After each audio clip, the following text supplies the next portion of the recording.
Hey, what's going on, everybody? Caleb here again, coming at you with another Iceberg video. Disturbing Backrooms levels Iceberg. The last Iceberg video I made did really well. We actually got views for a change, so that was kind of nice. I got a lot of positive comments, a lot of thumbs up, got some great feedback. Thank you very much to those who gave feedback. I really appreciate that. And I had fun making it, so I figured, let's make another one. Real quick, I wanted to discuss the audio situation. I'm not familiar with mics and gain and all that stuff at all. I'm just the audio guy. So he sets up the audio and I just shove food in my face while he does it. So this is kind of a learning experience for me. Hopefully this one's louder, but not too loud. I appreciate those who gave feedback in the first video. Feedback is definitely appreciated here in this second Iceberg video. I actually have a mic now. I was using a headset before, if you couldn't tell, but I actually have a mic now. So hopefully this one will turn out a lot better.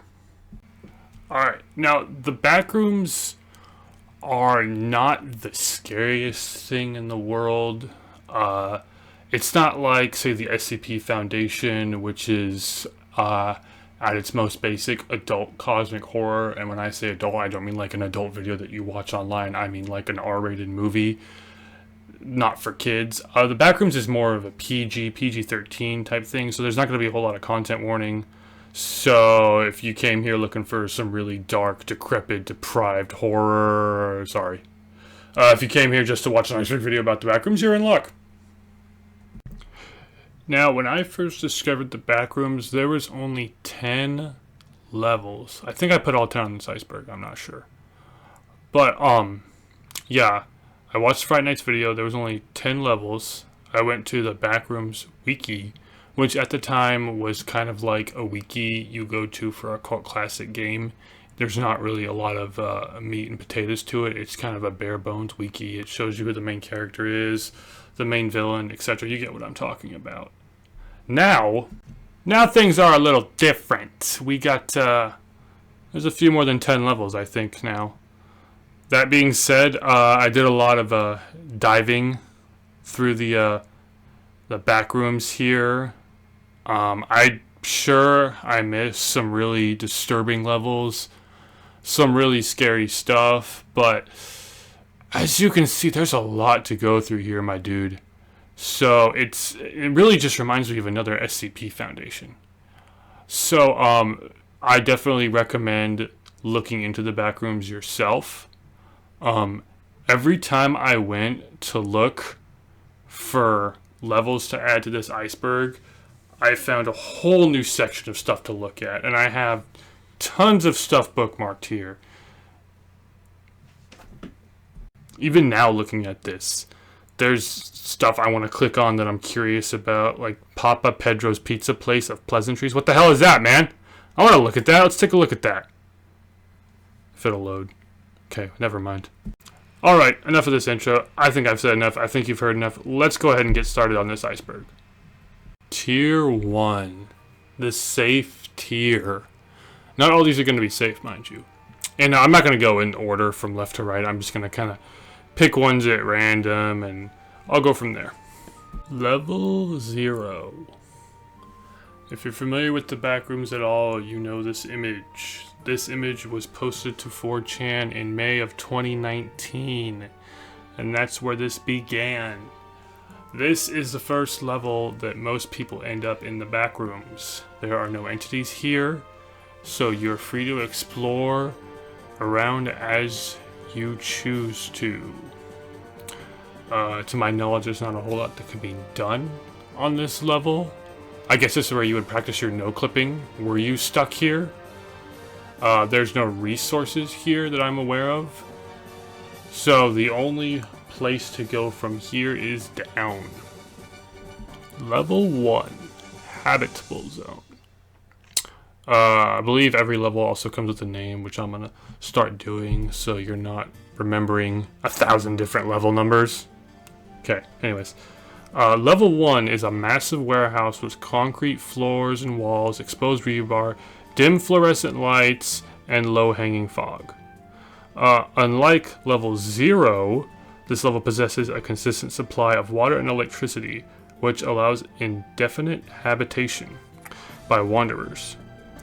This level also randomly provides crates that can contain items such as food, almond water, batteries, tarps, weaponry, clothing, and medical supplies. We'll get to what almond water does in a second. There can also be non-essential objects such as assorted car parts, boxes of crayons, used syringes, partially burned paper, live mice, mice in a catatonic state, shoelaces, loose change, and bundles of human hair. Now, level 1, despite being in my safe category on the iceberg, does have its dangers in the form of entities. Level 1 has entities known as facelings, hounds, skin stealers, and scratchers. Facelings are the ones you see here without the face. Hopefully that gave it away a little bit. Facelings are a term for faceless people that roam the backrooms. There are multiple types, each with varying levels of hostility. There are 2 common forms known as adult facelings and child facelings, and more have been discovered, and that's something you'll find with the entities in the backrooms. There's subspecies, we'll say, quite a few subspecies too. Reading into this, it's kind of hard to explain. I can't remember all the names of them, but just imagine these facelings. Okay, there's like 10 or 12 more similar to this, all with different variations. Some might be buff, some might be really skinny, some might be insanely tall and creepy as hell. So yeah, just something to be aware of. But you're probably wondering, are they dangerous? Yes and no. Adult facelings are friendly and do not act hostile unless provoked. They are usually quiet, they avoid interacting with people and other entities. That sounds kind of nice. I wish more people were like that. Child facelings are mischievous and annoying as hell. They are hostile. They often appear in groups of 2 to 3 and will torment and attempt to kill survivors they encounter. Adult facelings will try to protect their child facelings if they begin to, mess with the hostile, not the hostile, but the human. They're referred to as wanderers here in the Backrooms wiki, so if you hear me say the term wanderer, that means you, son. Hounds are nude humanoid entities with unkempt black hair on their heads, a large mouth filled with sharp teeth, bony limbs, sharp-ass claws, eyes, pupils, walk like a dog, hence the name. They're hostile entities found in many, and I mean many, levels of the backroom. They are extremely dangerous and become agitated when seeing someone in a hostile state. But they can be intimidated. But you should just avoid them at all costs. Really. I mean, why would you want to fuck with something that looks like that? That image sucks here. Let me do a little better.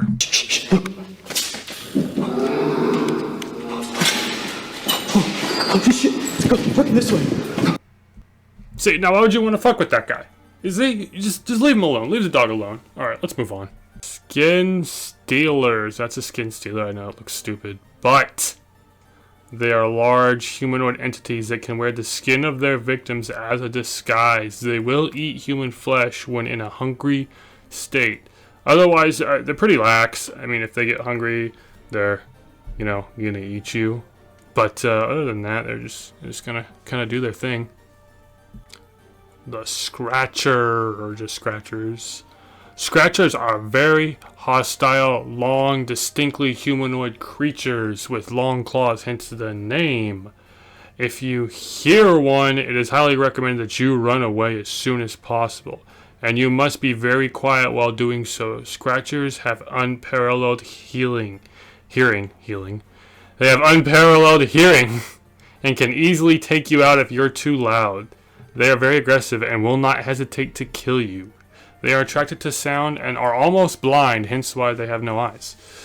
If you come across one, you should throw something and then run like Harry in the Chamber of Secrets, son. If a Scratcher catches you, they'll slice through your chest and consume your innards and flesh. They aren't very intelligent, but they seem able to discern where all the vital organs are in the Wanderer's body. I don't know why that would matter if they're just going to eat your insides and flesh, whether it would be a vital organ or a non-vital organ. Like, are they not going to eat my appendix because, oh, gross, it's the appendix. I don't want to eat that. Whatever. Anyways. Okay, now that's level 1.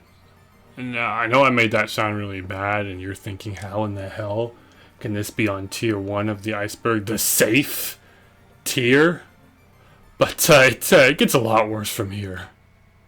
Alright, a much more mild one. Level 10, the Field of Wheat. This one is basically a field of wheat. Okay? Really not much more to say on this one. There are colonies and outposts on this level. I'm not going to go too much into the colonies and outposts because there's so many of them. There can be, from 3 to 10 on any given level. Basically, a bunch of schmucks like you and me who are now stuck in the back rooms have decided to form together, which is a smart-ass decision, and build kind of a mini town. And they'll trade with you if you're, nice to them sometimes. Sometimes they'll just try to kill you. But yeah. This level also has almond water in it. Now, I might as well explain what almond water is. Almond water needs no picture. I think everybody knows what that is. But in the back rooms, it's a substance found across various levels. It's a critical source of hydration and slight nutritional value. Typically, without almond water, you go insane. It's also a form of sanity. Some people even use it as currency. It can be used to repel entities and cure some ailments. Now, don't just go around drinking every liquid you find in the back rooms, because what I've learned in my journeys is not all of them are safe. Some of them are really, really bad. Bad stuff happens when you drink some stuff, man. So don't drink anything unless you're absolutely positive that you know what it is. Trust me, you'll be glad you listened to me. Level 44, Alternus. Level 44 is an alternate dimension where everything is different and sometimes reversed. So, in a nutshell, the ocean is up in the sky. Stuff along those lines. It is a very beautiful place. I imagine a fairly safe place. There are entities here, but they are not hostile. They're cute little animals, such as Vivira. I think I pronounced that right. A ferret-like creature. Piscis, a species of fish. Fantasy illusions are entities that take forms of rolling white balls. However, once it spots a human, it will roll faster and then explode into a whole illusion or a fantasy-free reality. Lucidum is a humanoid entity found in one of the many different caves of the cliffs. She is first mentioned by the goddess.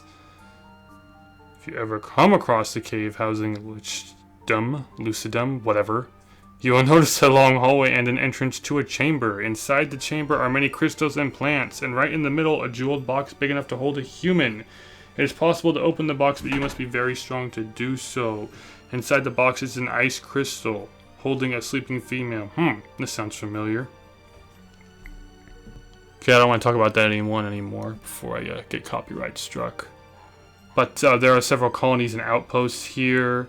There are also a few ways to get here. I'm not going to go into entrances and exits too much, because if I went through every entrance and exit to every level of the back room, this video would be like 10 hours long. So that's level 44. Basically a beautiful alternate reality. Not a bad place to spend the evening. Level 1234, the Wreck. Now, when I go to the back rooms, this is the level I want to be, my man. It's a basic, big-ass gym. It's got a dojo included in it. There's loud music playing all the time. Locker rooms, you can shower, you can change, you can lift every day. Food and almond water and other water is also supplied, I guess, somehow. And it even has these bodybuilders in training known as gym sanities. Now, what a gym sanity is a big-ass fool.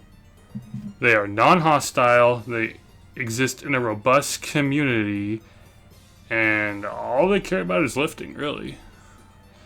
They let everyone know it. They have all the muscle. They're almost never hostile. Even if you try to fight this guy, he's just gonna be like, whatever, dude, you're not worth my time. They do not insult their physique or strength, however, because that will piss them off, I guess, and then they'll just snap you in half. Typically, they'll strike up a friendly conversation with you. They'll encourage you to lift with them. They'll help you increase your form.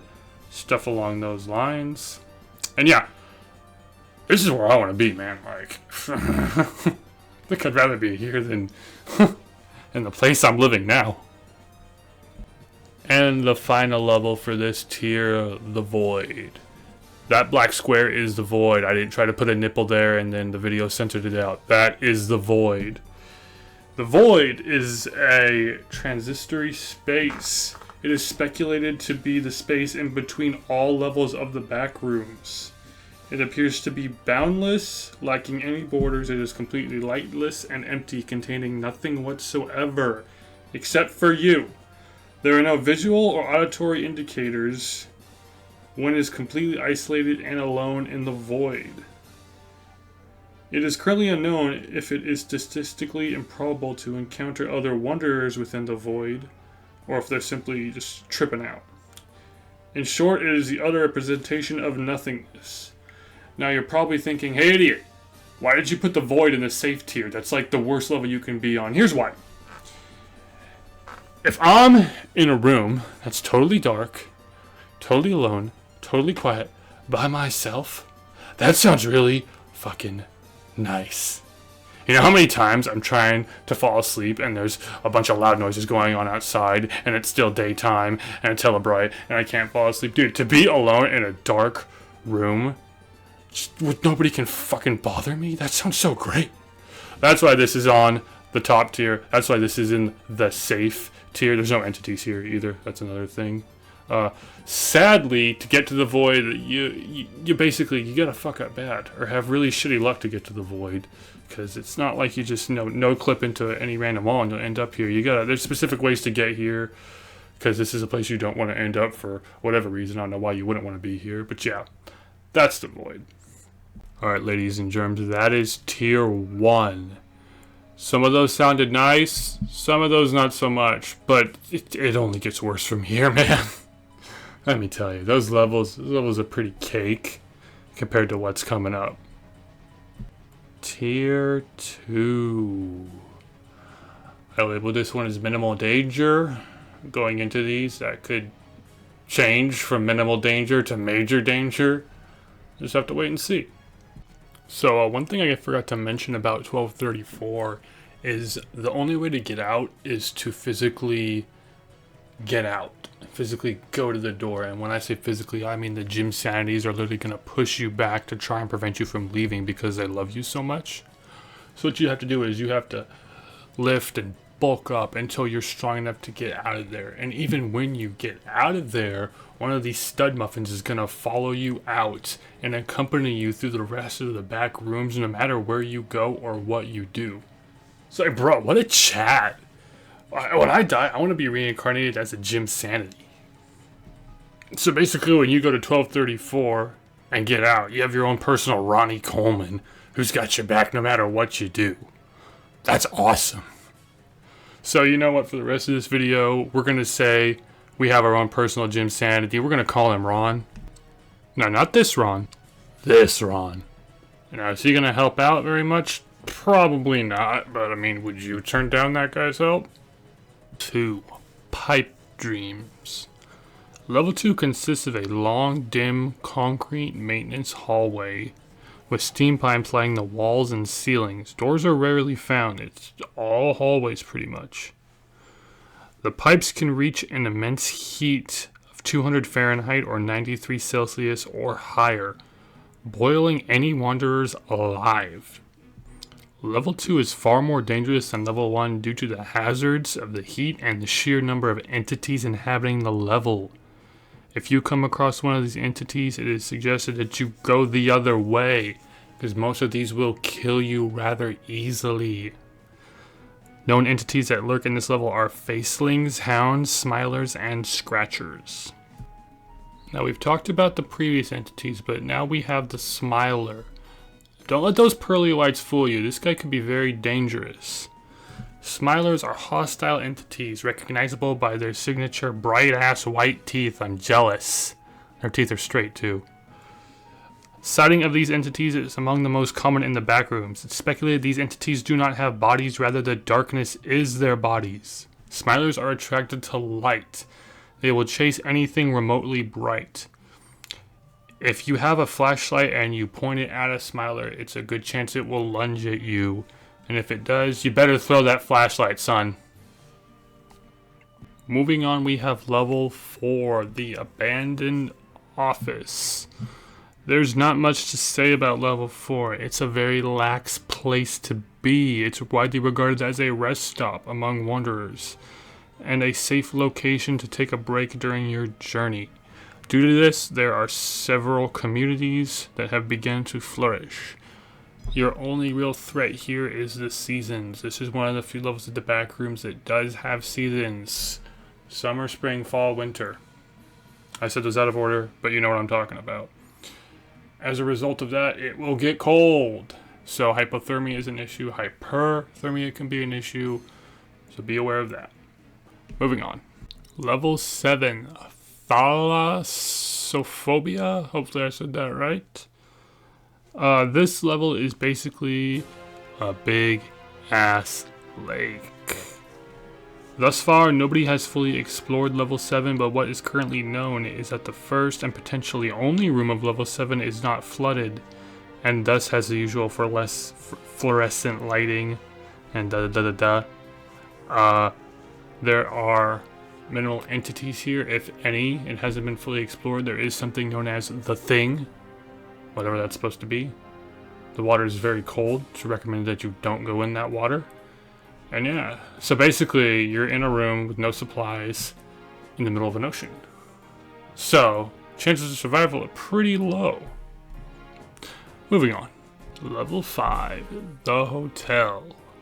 Level 5 is just as it says, a hotel with presumably infinite rooms. The main room that you'll spend most of your time in is the Eternal Ballroom. This hotel is relatively safe. Several colonies have been set up here. But there is a rumored threat known as the Beast of Level 5. You don't want to come across the Beast of Level 5. Because if it eats you, you go to level 666, which is down much deeper in the iceberg. Level 6.1, the snack rooms. Yes, there are decimal levels in the back rooms. There's negative levels, there's secret levels, there's decimal levels, there's regular levels, and I'm sure there's more. Moving on. Level 6.1 is a large restaurant resembling a mix of bars, cafes, and pubs and other types of restaurants, with all the food and drink you can imagine. The food and drink never seems to spoil no matter how long it is left out. There are entities here, however, the ones that are usually hostile are now docile. They're almost friendly. I'm skeptical, but if you want to hug one, go right ahead. The snack rooms has a variety of colonies and outposts to it, and is in general not the worst place to be in the back rooms. Moving on. Level 11. It has no other name, it is just level 11. Level 11 is a basic city consisting of middle-class suburban houses populated with office buildings, apartments, and various other buildings commonly found in large cities of the front rooms. It also has parks, plazas, and metro stations. Few stores have been discovered. Some explorers have founded their own establishments selling items from their journeys through the back rooms. However, it's not all good and happy over here. There are entities, facelings, and hounds, and the deadly pigeon. This is the pigeon. Looks like a regular harmless bird, right? Wrong! The pigeon is actually a large, fleshy humanoid covered in tiny feathers. Their face has a cavity in the center of it, exposing what seems to be its heart, and an unidentified organ. The pigeons travel and hunt in groups. Some have been observed to be solitary. Upon being provoked, a pigeon will rapidly transform into their true form, using their size and numbers to neutralize their victims and later feast on their remains. The pigeons are usually found in the south region of level 11. So, as long as you don't want to go down south, you should be perfectly safe here. Stop eating people's old french fries, pigeon. Have some self-respect. Don't you know you can fly? Level 32, Entertain Land. Level 32 is a carnival clown-themed amusement park. When measured, level 32 has the size of approximately 200 meters in length. There is only one known entrance, which is the front entrance. And in order to get in, An info man will request payment. What the payment is not specified here, but if you refuse to pay or go in without the magical wristband, the infoman will become hostile, and it will be similar to a skin stealer in attacking. Once you're inside, it's kind of just a theme park, man. They got food stalls, rides, other good stuff like that. So, don't piss off the info man, and you'll be perfectly fine. Level 98, Infinite Rainbow. Level 98 consists of an extremely bright, pulsating, colorful surroundings. The walls and floor seem to be made out of multiple pulsating colors moving around in strange patterns. Anyone who has entered this level has experienced severe visual damage and hallucinations, if not prepared. For the protection of the reader and the viewers, there will be no photos taken of this or posted. The level 98 contains multiple rooms, each brighter and more colorful than the last. The 5 rooms get progressively worse. In room 1, the colors are dull. However, suddenly finding yourself in this room will cause temporary blindness and eye damage. The pulsating color patterns of this room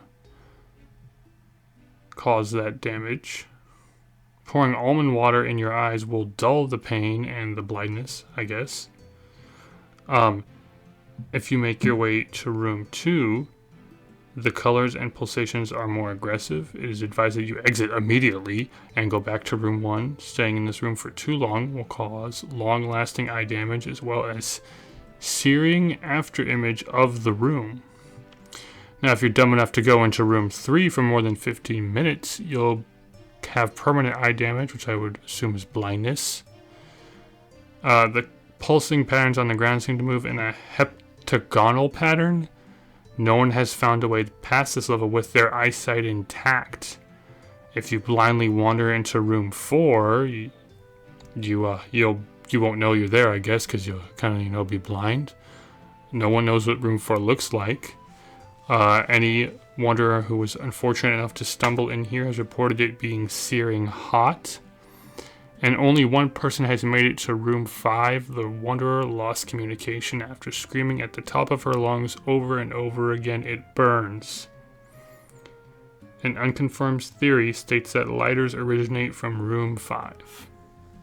Level 160, the motorway. Level 160 is just what it says, a motorway. Very resemblant of that in the front rooms. There are cars on this motorway, however, each of them, despite being in perfect, flawless condition, will only have a sliver of gas, making them useless! I mean, I got Ron with me, so we could probably pick them up and then kind of pour the gas out into the next car, and never mind. I'll keep talking. This level is split into 4 different sub-levels. If you go down a certain path for long enough, you'll wind up in one of the sub-levels. And let me tell you, they're all pretty bad. You pretty much just want to sit in a car and cry if you're here. If you go towards sub-level 160.1, it is an enclosed tunnel. It even has fake doors. If you go in far enough, you'll be teleported to the void, so I guess that's not too terrible. That's the one I would like to pick. 160.2, known as Scorching Heat, is the most dangerous of the sub-level and is currently considered a Class 5. Class 5 is a different class of danger. I believe this one's Class 2. So Class 5 sucks. You don't want to go, man. It's really hot. It's really hot down there. Yeah. 160.3 is known as the Earthquake Zone. As suggested by its name, there's constant earthquakes happening. A magnitude 6 earthquake is constantly happening. So, if you like earthquakes, that's the place to be. Otherwise, probably just want to sit in your car and cry. Level 834, the Endless Warehouse Store. Upon entering level 834, you will see a large television. Don't look at it. Television rots your brain. In the Backrooms, The television is an entity. If you touch the television, you will never be seen again. Just don't mess with the television, man. It's really hard not to look. It's gonna be some really good stuff on. You just gotta tell that television to go fuck itself and keep moving. Once you get past the television, this endless warehouse store has all the food and drink you could ever want. You won't need to worry about hunger or thirst while you're here. You should be careful wandering this level, as shelves can sometimes collapse in on wanderers and kill them because they're so stocked full of good food. This place sounds great. However, there are entities on this level that are known as insanities. I have not talked about the insanities yet. Insanities, or insanity, are wanderers who have undergone the sickness of insanity, welding them to a creature of blood and pus. They can vary widely in appearance. This one is a stage 4 insanity. Note how gross it is. Insanities are almost always hostile, but worse than that, they can carry weapons and tools such as firearms, grenades, and melee weapons. Moreover, there have been confirmed sightings of insanities wearing night vision goggles, body armor, helmets, face shields, and riot shields. Some of these guys will even form groups with each other and gang up on your punk ass. So if you see one, you want to go the other way. It may just be in its own area that it uses to hunt, kind of like an animal. And you better hope it's that way, because otherwise it's going to be hunting you. So if you see a human that looks a little off, turn around and walk away. Moving on. Level 1700, Mountain Forest. Level 1700 consists of an infinite footpath that winds through a snow forest mountain. This mountain appears to be endless, with no tops or bottom. A person who enters this level will immediately spawn anywhere on the path. Beyond the path there is an endless snow forest. The day to night cycle does not exist. It is always early morning. As a result of that, it's always cold as shit. Typically -20 degrees Celsius. It often snows, and in many cases there are blizzards. Avalanches are also known to occur. In this level, berries are the main source of food. These berries come in red, white, and blue. No, I'm just kidding. They are red, blue, and purple. Red and blue berries are safe. Purple is going to make you trip balls and see shadow men. Don't eat the purple berries. There are small, abandoned, deteriorated cabins throughout this level. Typically, these cabins have been known to contain odd equipment and supplies, such as knives, shotguns, half-empty jerry cans, and bottled almond water. Not a bad place to hunker down when you're freezing your balls off. You don't want to go in the forest. That's where the entities hang about, and not the ones you hallucinate. Hounds, facelings, smilers, and death moths are common in the forest. I haven't spoken of death moths yet. The death moth is a bug. I'm just kidding, it's more than that. Death moths are giant moths that inhabit the backrooms. While the male death moth is mostly harmless and can possibly be even tamed using almond water, female death moths are several times bigger and can spit acid. They are entirely hostile. They're attracted to light, much like regular moths, so if you have any light, you better put that stuff out. The death moths vary in hostility and biology just depending on where they live. The hive, which is further down on this iceberg, is considerably the source of these bugs, and that's where they are the deadliest and most aggressive. Still, I don't like bugs normally. I wouldn't want to mess with a giant acid-spitting moth. Alright, you now know a thing or two about some minimal danger backrooms levels. That's far from all of them, but hey, it's better than nothing. Let's move on to Tier 3. Tier 3 has been dubbed the moderate danger tier of the iceberg. Level 3, Electrical Station. Level 3 is an expansive complex of thin brick hallways and electrical machinery. Countless randomly segmented rooms are present across the level with no particular pattern.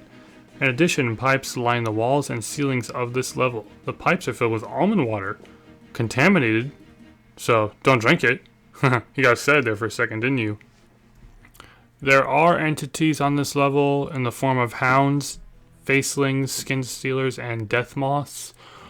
But for most people, the main threat at this level is claustrophobia. So if you're claustrophobic, I don't know what you would do if you're claustrophobic. I'm not claustrophobic. Sorry guys. If you're claustrophobic, figure it out.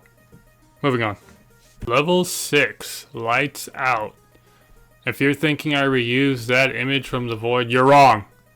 That's a different image, man. It's from level 6, not the Void. Level 6 is dark. Really, really dark. It's so dark that no light can shed light on the level, man. The flashlights and torches and stuff like that don't work. Colonies and outposts have not lasted. Members continuously disappear into the darkness, presumably because they can't see and walk off a cliff. Entities may exist, but since you can't see anything, I don't know. That's level 6 in a nutshell. Not much to say about this one. Level 9, Darkened Suburbs. Level 9 is a seemingly infinite suburb. The darkness is similar to that of level 6. There are houses that are fully furnished with fairly new items. The streets of level 9 are the most dangerous aspects of this level. The wet, unpainted asphalt takes on the consistency of quicksand. Should prolonged contact be made with this road, they will begin rapidly solidifying, suffocating the victim as they will be submerged in this gross asphalt. Level 9 hosts a variety of entities, including smilers, skin stealers, insanities, hounds, death moths, clumps, death rats, and lurkers dwelling. New entity. Clumps. Clumps are hostile entities which resemble massive clumps of human arms which flail about and extend in every direction. Looks like something from Silent Hill. I like it. They are known to inhabit vents, cabinets, and other tight spaces. The entities are infamous for their uncanny level of intelligence, that's not good, when it comes to ambushing and preying on wanderers. Death rats, no image available. Death rats are worse than regular rats, if you can believe it. Death rats travel in packs. Upon sighting a wanderer, they'll first target the feet and legs of the victim in order to cause them to stumble and fall. Then they will proceed to target their eyes, brain, throat, and tendons. Death rats have been known to torture their victims before killing them, usually by entering through the stomach and slowly eating them from the inside out. Ugh. Lurkers dwelling, or just lurkers, are simply two glowing eyes that vary in color and possess a pitch black fog. Lurkers are very similar to smilers, and you will almost always see them in the dark. The fog is completely pitch black, and any attempt to light it up has failed. If a lurker sees you, he's gonna stalk your ass. And if you see him, he probably has been following you for a minute and he's ready to ambush. The best way to take out one of these things is the same way with the smiler. You throw your flashlight or whatever light source you have, which will stun it for a second, and then run as fast as you possibly can because these guys are faster than you. It's very unlikely you will survive an encounter with a lurker. Level 847, Atomic Room. The Atomic Room is an abandoned nuclear missile complex with Cold War era technology. It is unstable and there are several hazards. With that being known, they have divided it into 3 distinct zones. The first zone, called the Silo Zone, is located at the center of the level and contains the main missile silo. Despite being only 1 square mile, the silo is considered the most mysterious zone of the entire complex. The silo is covered in radioactive material, making it extremely difficult for researchers to collect information on the zone without growing a third arm. After some time exploring this zone, researchers have discovered neon water and puddles of liquid pain. Now let me discuss liquid pain real quick. Liquid pain is this red stuff right here. It is a highly toxic, corrosive and acidic substance found in the later levels of the Backrooms. It is seemingly placed inconspicuously throughout the Backrooms. If you're dumb enough to consume this stuff, the first symptom will either be a mild fever or a mild swelling on the left leg. The second symptom of drinking liquid pain is a fierce, sharp stabbing pain in the stomach. This will only occur once. It is commonly attributed to the corrosive acid burning holes in the stomach and intestines. Wonderful. The third symptom of drinking liquid pain is a mild to moderate headache that will last approximately 10 hours. Basically a migraine. I've had those before. The fourth stage of drinking liquid pain will have one limbs and the head leak a small amount of pus. There is no discernible source of this pus, and it never leaks from any other body part. The fifth symptom of drinking this red monstrosity will be small fractures that occur in the skull which appear abruptly. The victim does not feel any pain during this process. The sixth symptom of drinking liquid pain is internal bleeding from the legs. The muscles start to break down, creating lacerations along with the bones. This is extremely painful, yet it is never fatal. The seventh and last symptom of consuming liquid pain is the explosions of one's stomach and eyeballs. The victim's organs bust open and leak their contents inside of the body. This is not fatal, although those with such a fate may well wish it would be. The pain is utterly excruciating and has been found to cause seizures. I don't even know how you could have a seizure after that. After the conclusion of the seventh symptom, the victim will become paralyzed, unable to move their limbs. However, they will still be conscious and aware of the pain. Afterwards, the bone of each limb detached, preventing the victim from ever using these limbs again. Approximately 12 months later, the victim will succumb to liquid pain's deteriorating effects. Don't drink this stuff. Enough said. Water is basically the opposite, my dude. It has the ability to cure any ailment or wound inflicted upon the explorer. Considering its level of rarity and power, it is advised that you shouldn't consume this in a careless fashion. Now, keep in mind that was just the first zone of this level. The second zone is not that scary. It's kind of just extra rooms and beds and toilets and stuff like that. The third zone, called the Outskirts, is a lot of tunnels that lead to dead ends. It is not recommended to stay in the outskirts for an extended period of time without proper equipment. The main reason is due to the entity infestation. Being a dark zone, most of these entities go unidentified. Some of them that have been identified are smilers, lurkers, toxin spitters, insanities, clumps, and skin stealers. That is a toxin spitter. A toxin spitter is, as its name suggests, an entity that spits liquid toxins from distances upwards of 20 feet. It will often instantaneously neutralize their targets without the target even knowing that they're there. The spitters typically travel alone and react with hostility towards any living beings they come across. They will instinctively attack any entities they come across and will typically aim for the chest rather than the head or other limbs. Smart. Chest is a larger target. Toxin spitters prefer to lurk in distances undetectable so they can take their prey out silently. They will only retreat if injured or when they are severely outnumbered 10 to 1. And that is level 847.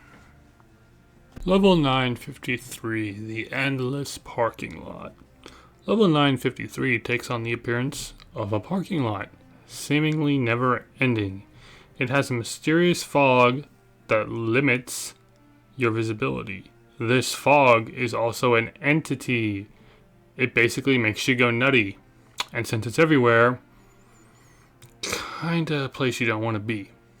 This fog is more present in the daytime, because when the night time arrives, other entities such as hounds, skin stealers, smilers, death moths, and insanities appear.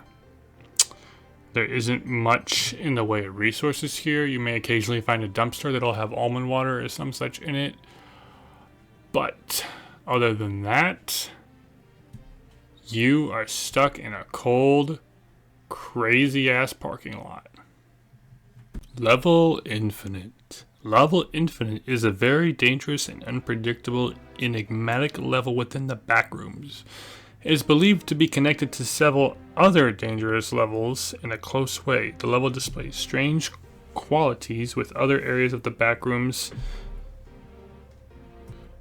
It is a plane terminal that seems to stretch on forever. Windows showing the outside world are usually blanked out and should be avoided at all costs.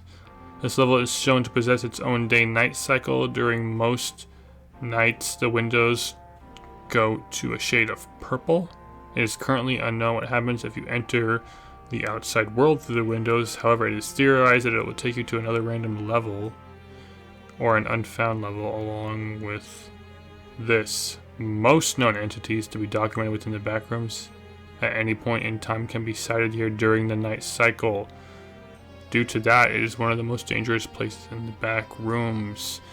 The reason this one is so high on my iceberg is because it can take you to multiple different levels, but as long as you're smart, you should be okay. The fact that it is also extremely difficult to get to level infinite means you will probably never wind up here. The Blackout. The Blackout is an anomalous level of the Backrooms. It is at its root an insane asylum, which is scary enough, but insane asylum in the Backrooms. There is a little light. The lights like to flicker. It consists of worn down hallways and rooms. The floor of the Blackout is covered with small hospital equipment, clothes and debris, and surgery masks. The objects make a louder noise than usual if someone steps on them, alerting the entities that are here. Occasional echoes and screams can be heard, which presumably originate from the padded cells of the Blackout. There is an outpost here known as the Friendly Group, which is a group that consisted of 8 people who somehow tamed and befriended the entities which inhabited here. The leader is still unknown. The Friendly Group claims they were friendly, but they are willing to give them supplies. That is a lie. It serves as a trap to fool wanderers. On July 4th of 2017, a wanderer discovered a trail of blood. He followed the trail for about 2 hours without any entity spotting him. He found 8 corpses, the members of the Friendly Group, dead, obviously, because he found their corpses. The corpses had not started to decompose. They were in a back position, and as if they were all waiting to starve. There are no signs of injury, and an autopsy found undigested crackers and eggs still inside their stomachs, proving the theory that they died from starvation is false. As far as the entities go, the most common entity is clumps. However, the clumps are not hostile here. They do like to fuck with you and trip you up as you're running from other entities such as hounds, child facelings, skin stealers, dark ones, windows, smilers, and so on. The entities here are much faster and stronger than the other Blackout levels. Now, I could not find anything on dark ones, but I do have something here on the windows. Windows are entities of mimicry that assume the form of a window. Windows are often sources of fear, anxiety, and apprehension. They can lead you to salvation or to destruction. And it goes on to various different types of windows and various levels of the Backrooms. I'd say these guys are pretty darn scary, as you don't know what's a regular window and what's a backroom window. So if you see a window, don't look at it. Alright, ladies and germs, we've made it to the end of Tier 3. Now we've seen some safe stuff, and we've seen some moderate danger stuff, and we've seen some downright scary stuff. But from here on out, that's going to be doubled and tripled and quadrupled, and it's just going to get scarier and worse from here. So I hope you're ready. Alright, Tier 4. Danger. Not minimal, not moderate, just danger. Typically when you see danger, you're going to want to run the other way. Danger. Educated black man. Level 312. Hide. Hide, son.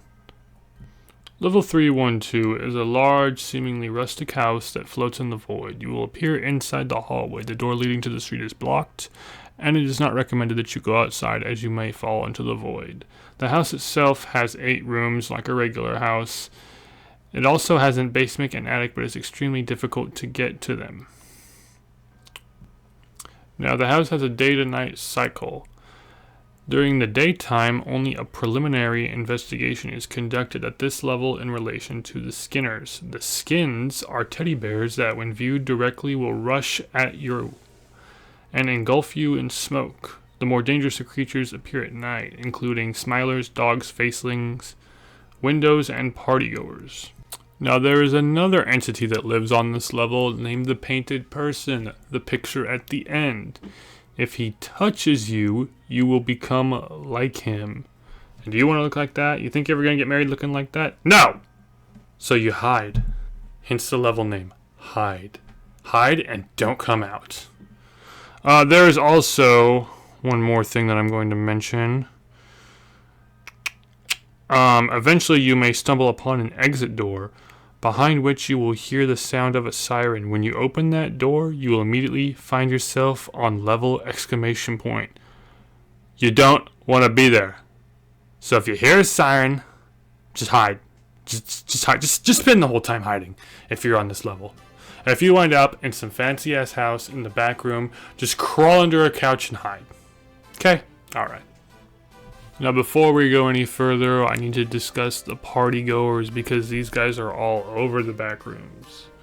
The partygoers are tall, bipedal creatures with rough and leathery skin, typically tinted a dull yellow. They have no other functional features with the exception of a cartoonish smile drawn onto their face with a substance resembling human blood. The partygoers are highly intelligent, reportedly being spotted operating complex machinery and effortlessly traversing the backrooms in search of prey. Most do not venture alone, rather they tend to hunt in groups. Partygoers hunt prey in the shadows of their habitat levels, and they wait for prey to pass. They will then begin singing a nursery rhyme which has the supernatural property of tiring out their prey, while sprinting at inhuman speeds towards their prey. Partygoer attacks usually only last a few seconds, as partygoers never initiate sustained chases. They can only run for an average of 30 seconds before growing tired and leaving themselves open. So if their prey is not transformed or dead by then, the partygoer has failed the hunt. Partygoer group hunts can consist of many partygoers in certain checkpoints where they immediately block and outflank their target while leaving the shadows in order to decrease the odds of escape. A few partygoers wait in ambush at the exits in case the initial attack is evaded. So these guys are a pretty big deal. I'd say they're probably the most dangerous entity we have come across so far. So, if you hear some music, you see a little man with the balloon, he is not your friend. Level 8, Cave System. I like level 8. I'm a fan of caves. Level 8 is an expansive cave system infamous for the number of spider-like entities which inhabit it. Only a few light sources can be found randomly throughout the ceilings of these caves, though these too will grow dark after only a few minutes of exposure, making exploration of this level extremely difficult and dangerous. In addition to the low visibility, loud sounds are known to echo through this level and attract large swarms of spiders to the source. The majority of this level is cramped and filled with jagged stalagmites and stalactites that make linear progression impossible. Despite the dangers of this level, there are a couple of colonies here. They are the World Eaters. The rogue World Eaters set up a base at level 8. They maintain total control of the caverns and will shoot on sight. Even the entities that dwell within these caves are afraid of them, so avoid them at all costs. Well, how are you supposed to avoid them when it's pitch black? There is a colonist that contains around 37 guards and is mostly for transportation. It is the final level of the main 9 colonized by the group, and they will help wanderers leave the level. The main entity here, and the only entity from what I can see here, is the spiders. You can find various forms of spiders here, all the way from small brown spiders to venomous king spiders. While some of them rely on their nests and on their venom to survive, other species don't have venom and generally are just members of the nests. Although it is advised to avoid them, There are also these things known as death pools. Death pools are large clear pools that can be found in the dead ends of the cave. These pools are highly dangerous as anything that enters them gets torn apart and dragged down by humanoid tar monsters' black hands. Another type of nest found on level 8, Frankenspiders, a dangerous mutated spider that regenerates through a gland found in its chest cavity. Certain areas of the cave have what is presumed to be almond water dripping from the stalactites on the ceiling, but is it really worth the risk? I changed my mind. I don't like this cave. This cave scares the shit out of me. Moving on. Level 2, Fort 2, Reflections of the Past. When you first wake on this level, you will appear in a passenger seat of a crashed airplane. In this level, there is no sign of any human life, and there will never be any human contact. Most of this level's supplies are on the plane, such as food, almond water, and the plane isn't completely destroyed. It doesn't function, however. It has large parts missing, and this plane is from unknown origin, and there is no sight of it being in the front rooms. The plane has been crashed onto a small island, and in this area you can find a forest. In this forest, there are small streams of water, but they are filled with a mercury-like substance which makes it non-drinkable. In this level, you are completely alone except for the entity, which is the most mysterious and dangerous part of this level, and the only reason it's on this tier. The entity, which is drawn here, is known as the Viewer. The Viewer is a 7-foot tall creature with a body composed of clay-like skin with many natural resources such as sticks shoved into its body. This creature's head is dark purple, with a visible face. On the creature's head is a hat with many poles with mirrors at the end of them. The Viewer is on a constant mission of making itself look better and more beautiful by taking resources from the island. The Viewer is extremely hostile and can see you in most directions by using the mirrors. The easiest way to escape is simply by outrunning it. It has also been shown to not go into the plane. Also, if you are able to look into the mirror, you will see your past memories. Well, that's a little creepy. I don't want to see my past. Alright, let's get out of here. Level 1730, Abandoned Sewers. Level 1730 resembles a seemingly infinite abandoned sewer system. The sewage in this level is highly toxic and is not practical for drinking. The sewage water is usually dark green in color or dark yellow. Both types are still extremely toxic and undrinkable. There is normally no source of light within 1730 as the sewer system is completely enclosed. That is why all travelers are advised to have an active flashlight with them at all times during their stay in this level. There are many different turns and hallways that can be encountered within this level. The layout of the level was described to be a complex maze-like system. If one were to drink any of the sewage water in 1730, no matter the amount, it will lead to a lot of painful symptoms and eventually death. The symptoms are as follows. Immediately upon drinking the water, the drinker will start to cough a lot every 13 seconds. This is paired with a slight headache and only becomes worse and worse with each passing minute. Within 5 minutes, the headache will start to become way more severe and the drinker will start to vomit uncontrollably every 2 to 3 minutes. The drinker will start to cough blood, which is now paired with frequent sneezing. Within 15 minutes, the drinker will start to feel unparalleled pain in the stomach area and will become extremely hard to take even the shortest breath. Within 25 minutes, the drinker will lose the sense of sight and will not be able to move at all. Due to being unable to move, the drinker will most likely always fall to the ground and will stay unconscious for another full hour of nothing but pure agony. Stay conscious for another full hour, For the entire hour, there will be frequent coughing, sneezing, vomiting, and pain everywhere in the body. At this point, one would wish to be able to scream. After an hour has passed, the drinker will pass away from poisoning. Gross. Despite all this, there is a colony here. Not sure how they can survive. They've been in 1730 for so long, they've started to lose their humanity and have descended into madness, hence the name sewer rats. They can be easily distinguished from an ordinary person as their clothes are extremely dirty and damaged, and they can be completely naked. They usually have blood all over them and are described as being disgusting. I guess they would stay hydrated by drinking the blood of other people. I don't really know on this one. More importantly, this level has events, which is a new thing. We don't think we've touched on this iceberg yet. Events are, as they say, events that happen on a level. There are 2 events that happen on this one. The first is almond sewage hallucinations. This is an event in which explorers start to hallucinate the sewage water of 1730 getting replaced with almond water.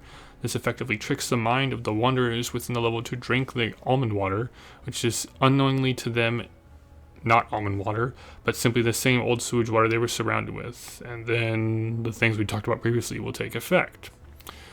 The second event is sewage water level rising. In this event, the sewage water will start to rise greatly. The sewage water will start to rise until there is no possible opening for oxygen, and if one does not know how to hold their breath and take dives, then they will most likely not survive this event. However, if one does know how to hold their breath for a long time, preferably an entire minute at maximum, then this event is actually a one-way ticket of escaping 1730 and going to a much safer level. This also effectively kills all entities in a 1 kilometer radius. The aforementioned colony is seemingly unaffected by such event. And last but not least, there are entities. There are smilers, hounds, death moths, skin stealers, and scratchers. So, this is probably the worst level we've come across so far. Alright, let's keep going. Level 143, Fandom. Level 143, simply put, is a hotel with 7 levels, various rooms, and a shit ton of entities. The main entity is the skin stealers, which disguise themselves as concierges, chefs, elevator men, clerks, and other things. There are also hounds, facelings, clumps, and six arms here. Six arms, simply put, are scary-ass entities that have 6 arms. They have been described as vaguely humanoid creatures, shambling masses of arms and legs that seem to end in a sharp insect-like appendage that they use to impale their victims multiple times until the victim is subdued. Despite being called 6 arms, the number of limbs the entities possess has been documented to be upwards of 16. Though the exact limit has yet to be determined. The heads of the 6 arms are completely round and featureless apart from 2 black eyes that shimmer in the darkness, and have been described as being uncanny, similar to that of a human head. These heads are considered the most vulnerable part of the body, and as striking them just once, the head has a high chance of neutralizing the 6 arms. However, due to their average height of 7 feet, when fully upward, striking these creatures on the head can be kinda tough. The best chance is to take them by ambush. Some people have reported seeing baby 6 arms, indicating that the creature may not be able to asexually reproduce, though these claims remain unconfirmed. I think that guy looks pretty scary. Level 952, the Corrupted Reality. Level 952 is a very dangerous oddball level in the Backrooms and should be avoided at all costs. It takes on the appearance of the front rooms from exactly where you entered the Backrooms. But instead of it being an exact copy, there will be people in 952, but they are all fake, holographs created by the level. And a wanderer that comes across this level will be tricked into thinking that they have actually escaped. However, as time passes on in this level, the wanderers will start to notice the level becomes more glitched. That's kind of scary, if you think about it. You think you're out, and then, you're hugging your mom, and the next thing you know, the kitchen table is glitching out, and you're like, did I drink some bad almond water? What's going on? There's also a bad news entity here, known as the Corrupted. The Corrupted is an extremely hostile, level-exclusive entity of 952. It takes on the appearance of the glitches. Once a wanderer begins to realize that they are not actually in their true reality, the Corrupted starts to appear and chases the wanderer down.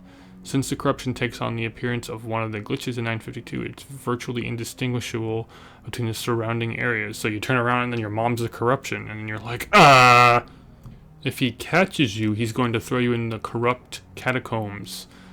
It's a part of a level that is an endless maze of glitches that can suddenly appear and disappear whenever they want. This area is extremely unstable when standing still for a few seconds and can change the entire course of the maze. Although rare, sometimes doors can appear. If you open one of these doors even just a little bit, it will briefly distort your vision before teleporting you to a different part of the maze. Windows can also appear, but they just show static void. The maze supposedly goes on forever, ending up on this part of 952 means there is no return, and a wanderer will have to wander this area until they accidentally become part of the glitches. This is probably the most dickhead of the level. Like, you think you're out, you see your mom, you give her a hug, you turn around, it's not your mom anymore. It's like, dick move, bro. What the hell? Level 22, Ruins Left Behind. Level 22 appears to be an abandoned parking garage with yellow support beams, lots of ash and dust from destroyed objects, and almost all cars are busted. These cars can be found after walking 350 meters away from the entrance of 22. Some of these cars can be accessed, but it's highly recommended you do not enter any of these cars that can't produce light. When you enter a car with a shadowed light, which most of them are, an unknown entity will appear in the back seats of the car you just entered. The mysterious entity has the ability to distort reality and distort the laws of physics. When in contact with another person, it could also distort carbon life. Wow. As soon as this happens, the matter will be torn to pieces and you will reach the brink of death. When you see the entity, get out and run. The abilities of the entity cannot reach you if you are outside of the car. Run as fast as you can away from the car. The floors in this parking lot stretch on for 500 kilometers on each level.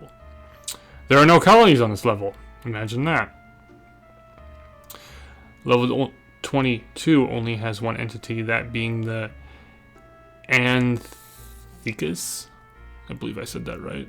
The Anthika, which is this cat right there in the photo, is a malevolent shadow figure that desires your death by draining your body of its life force and sanity. They hunt either independently or in groups. You must run as fast as humanly possible should they ever spot you. They will attempt to invade your mind and persuade you to stop running. Don't stop. Now, if that wasn't bad enough, it gets worse. There's a Goliath Anthika, which is the guy on the right. A Goliath is formed when Anthika steals enough sanity in a short period of time where it will quickly find its way into an open area to mutate and evolve. Should it fail to reach an open field, its physical form will dissociate into the void. It is a ravenous being that rushes its prey and will do everything it can to reach them. It has a stronger voice than the previous Anthika, and so it's gonna mess with your head even more.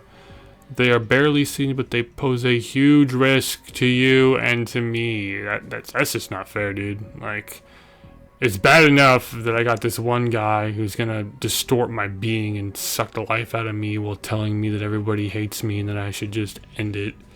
But then he can get stronger and bigger and scarier? Dude, that ain't right. Level 930, Killing Floor. Killing Floor comes with a content warning. I'm not sure how necessary it is for this video, but I'll stick it in here anyways. Basically what Killing Floor is it's you and another dude in a fight to the death. The floor looks like the battlefields of World War I, World War II, or Vietnam, which is why there's probably the content warning there. So if you have PTSD, this one may affect you. There are more than 2 entities here. The majority of them do not have articles written for them. There are 2 entities that do have articles written for them. The first is a Duller. Duller are darkly contrasted humanoid entities featuring long arms with skin similar in texture and appearance to tar. On that note, do not go near any dark puddles that you see, as it is most likely a trap set by a Duller. If you go near it, the Duller will form an arm out of the puddle and quickly wrap it around you and pull you into the puddle. The second entity is known as the Always Screaming. Hey, that sounds like me. The All Screamers are humanoid entities that have parts of their skeletal structure exposed. The entity experiences constant pain. However, the entity does not express discomfort unless it sees a wanderer. While it will proceed to scream at an extremely high volume, the bones that are exposed do not show any arteries, veins, or any other tissue that would normally be seen under human skin. Observation of this entity suggests that it used to be a human while going through the Rett cycle. However, the brain was undergoing a transformation process. Going into the subject's lower jaw, this cycle has been deemed the cycle of screams. It is very rare for people to undergo the cycle of screams, as certain conditions have to be met in order for the transformation process to begin. There's many conditions that have to be met, so I'm gonna skip ahead a minute. The reason for their screams being so loud is due to their vocal cords being tied up into many knots. The most amount of knots a single instance contained is 1,627. The screams can even collapse certain areas and levels or even weaken them as a result. As for the cycle of screams, stage 1, a human will become insane. Stage 2, certain parts of the body will begin to melt. The skin will always melt at the crotch. The bone will start to bleed from the inside, causing the victim to scream, going up to 70 decibels. Stage 3, the victim will no longer have the ability to talk. All oxygen from their lungs will seemingly disappear without a trace. The victim will be unable to consume anything solid. Stage 4, the victim will lose their ability to smell, taste. The victim's intelligence is heavily reduced as they will only be able to respond to simplistic sentences. Stage 5, the skin will start to become blue, dry, and pale. By this point, nothing can cure them. The victim loses all ability to communicate and will mindlessly wander. Stage 6, parts of the nervous system are repaired, going from the brain to the eyes. If it sees you, your fate is then sealed. Avoid them at all costs. Don't even try to fight them. While they are deaf, they have incredible eyesight, able to view 180 degrees around the creature's point of view. The entity becomes extremely violent to anything and everything it sees. As living organisms, the entity may be a rare sight, but who knows how many people it can kill in the long run. So, you don't want to screw with the skeleton-y, bluish man here, the always screaming. Level 4000, the Ocean of the Final Frontier. Level 4000 appears to be an infinitely deep ocean with many strange properties and creatures in it. Level 4000 is divided into 3 parts: thalassophobia, nearshore, and one currently unconfirmed. The first part of level 4000 provokes a deep sense of thalassophobia and thus has a strong sanity draining effect. This is 90% of the time the area of the level that one may start out in. This is the part of the level that has these features: unfathomably deep dark water, gray skies, and the sun is never visible. Constant choppy water is here too. One of the entities of this area is the death whale. The death whale looks like a humpback whale from the front rooms, but they're anything but. There are a lot of these things. To give you an idea, there seems to be one for every 2 miles of ocean. 2 miles of ocean is not that far. Death whales can detect people by swimming under them at any depth. Once they are close to someone, they will swim straight upwards like they are going to breach, but instead attempt to swallow the person. Part 2, the near shore. If one eventually reaches this location, they are in a much better and safe place. This section is called near shore due to the fact that it consists of an area that appears to be a giant near the shoreline, obviously, and is giant. The shoreline has black rocky formations and a large amount of sea life, making this level perfect for storks to live in. And that's where we go to various entities. Some based off birds are bat gulls, storks, sumac, baskin, and rupert. And the final section, Silver Waters, is unconfirmed. Although seen only 2 times, this section is hard to enter and is yet to be confirmed. The waters are metallic and weirdly textured. It has been tested, and the chemical composition is very similar to that of liquid silver. In the Silver Waters lies the La Cameloha.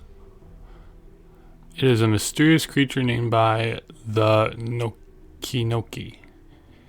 It is nightmare fuel material, estimated to be about 100 feet tall. It is faceless and does not interact with humans often. In fact, it only has confirmed to have slain 2 people by grabbing them and attempting to pull them underwater where they drowned. The creature is presumably not to be aggressive, but obviously incidents have still occurred, probably because people were trying to take selfies with it. There are also outposts here. Basically, this level is one of the previous levels where we talked about water. I believe it was called thalassophobia. It's thalassophobia on steroids. The Oblivion Bridge. This level is more or less 100% a mental illusion. Does this bridge go on forever? That's up to you to decide. The concept of forever is just something people made up. Nothing lasts forever. It's assumed that the fog on this level messes with you. Once you enter, you can only hope to be teleported out. If you happen to find a trap door, it can take you away. And if you have to find a door of wooden framing and enter it, it can also take you away. So I guess this is not forever. Probably shouldn't have put this one so deep down on the iceberg. Level 21474836647. The computer. This level is basically a big, strange, old-fashioned computer. If you are able to log into it, supposedly you can access any level of the Backrooms. However, only one person has been able to do it. This level is devoid of entities, and it is highly recommended that you do not come here because no clipping out of here is sketchy at best and will often send you to the void. Alright, we saw some pretty dark stuff on this tier. It's going to get darker and more dangerous from here on. Hence the reason why all these are red from here on out. We're now in the extremely dangerous category. Jungle.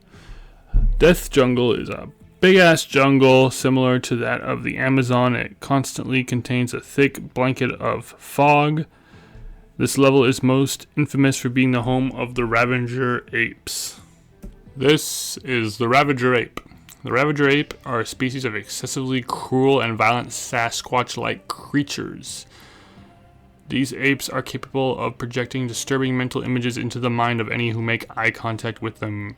They are infamous for their gargantuan proportions and savage rule over the jungles. These mental images are believed to be intended as a form of shock attack, which will assault the senses of whomever looks on into the eyes of these entities. The visions will be violent in nature and typically consist of the many ways the Ravager ape is thinking about killing the entity. Ravager apes typically manage to surround a group of wanderers long before they have even noticed their presence. At that point, they will emerge from the trees and advance towards the wanderers, using their eyes to terrify their targets and break their spirits before they have even begun to attack. There are also quite a few other entities in this level. They all have a long-winded explanation of what they are, so I'm going to leave you to look into that for yourself. Basically, don't look at the monkeys. Season 3, The Lost Art Gallery. And let me tell you, it should remain lost. To summarize this level, it's basically a big art gallery that goes trillions of square miles, I believe is what it said. It has sub-levels, you could say. I believe there's 5. Each one possesses its own dangers and threats and stuff along those lines. It would take me quite a while to go through all of them and what they all do. So I'm gonna have you check out this one for yourself if you desire. Level 1236, Paradox of Memories. This is another level like the previous one with several stages. This one has 7 stages. But they have one thing in common. They are all dark as hell. So, if you don't have a flashlight, I hope your eyes adjust well to the dark. Also, you will have incredibly increased hunger in this level. Now, because there are 7 levels, it's going to take a while for me to go through all those 7 levels, and that's going to be kind of a reoccurring theme for some of these from here on down. That's why they're so low on here, because, you know, some levels will be really, really terrible, and some will be not so terrible. This one, however, is infested with lots of entities such as smilers, wretches, partygoers, and facelings. Level 1 to the hospital corridor. This level is seemingly an infinite hospital and hallways similar to level exclamation point. There are no red flashing lights or alarms though. This place crudely has words drawn that say do not eat, do not drink. The doors are all unlocked and rooms are filled with food and drink to help, such as almond water and almond cake. There are several entities on this level, including smilers, death moths, hounds, frowners, and clumps. There is one other entity on here called gluttony. If you're familiar at all with gluttony, you probably know where this is going. Gluttony is an entity which roams these endless halls. Gluttony is a very large, fat, hostile beast in which is large enough to block a whole hallway. This entity causes the feeling of hunger when entering this level. The closer you get to gluttony, the hungrier you will become. Practically touching it will make you go insane if you don't have a lot of almond water on you. If gluttony sees you roaming the halls, no matter what, it will charge you and try to swallow you whole. Level 3, 4, 5. Just 3, 4, 5. Level 3, 4, 5 resembles an infinite ornate school. Each furnishing is from the 1920s and 1930s. This level is known for its psychological torture and danger of the entities. Each floor is exactly the same besides the basement, which is notably dangerous. The structure is devoid of any working lights and is pitch black. Anything that appears to be a light is a trap. Each door is made of wood, and the wallpaper appears to have faces on it. Everything found here can hurt you. All the food is rotten. Anything in an almond water bottle is liquid pain. Remember, that's the red stuff we talked about earlier that I made it painfully clear. Do not drink. The only thing that can be heard on this level is a whisper, which it is unknown what happens if you go towards it. This level is desolate and it contains no humans. Even if one no-clips together, they will not be here together. Everyone will be alone. Exiting is notably difficult, and this level also serves as the home of many entities. It is also unstable as hell. Floors can suddenly become molten hot. The entities are extremely common and hostile here, one of them being insanities. There are also level exclusive ones. Teachers. Teachers are humanoid creatures. They appear to be a healthy weight. They wear a black and white suit and a green bow tie. To the right of the bow tie is a tag that says Thomas Winderson. These entities are very hostile and will kill you when you get too close to it. Lights. These are creatures that pretend to be lights, but as soon as you go near these lights, hand will form around your neck and strangle you. Weavers are very hostile creatures. They look like Camponotus ants, but are much larger. So big ants. They're typically 6 inches long, with their size varying. Their jaws are strong enough to break human skin. A swarm of capable of carrying a full-grown man to their nests and devouring them, so kind of like that scene in Indiana Jones, you know, the bad movie. School sickness is a virus that you contract by eating or touching the food here or drinking the fake almond water. You can also contract it by touching the teacher entities and the lunch lady entities. The mortality rate seems to be 100%. That means you're dead if you get sick, son. Okay, I think I've said enough. School was unpleasant to begin with. This is like school from hell on steroids, and yeah. Level 36, Airport. This level, simply put, is the biggest airport you can imagine, with elevators, gates, planes, and all kinds of things that will take you to various levels of the back rooms. And if you have no idea where you're going, which there's a 99.9% chance you will have no idea where you're going, you could end up in some of the worst levels in the back rooms.